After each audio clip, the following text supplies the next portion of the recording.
पुढची बातमी पाहूयात। मुंबईवरील 26 अकराच्या हल्ल्याला आज 17 वर्ष पूर्ण झाली।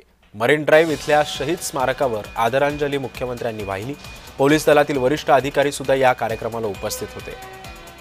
26 नोव्हेंबर 2008 हा दिवस मुंबईच्या इतिहासातला काळा दिवस म्हणून घोषित केला गेला। यावेळी 10 दहशतवाद्यांनी मुंबईमध्ये जो हैदोस घातलेला होता, अनेक निष्पापांचे यामध्ये प्राण गेले, अनेकांना कायमचं अपंगत्व आलं, काही जण जखमी सुद्धा झाले। याच हुतात्म्यांना आज अभिवादन करण्यासाठी मुख्यमंत्री पोहोचले होते।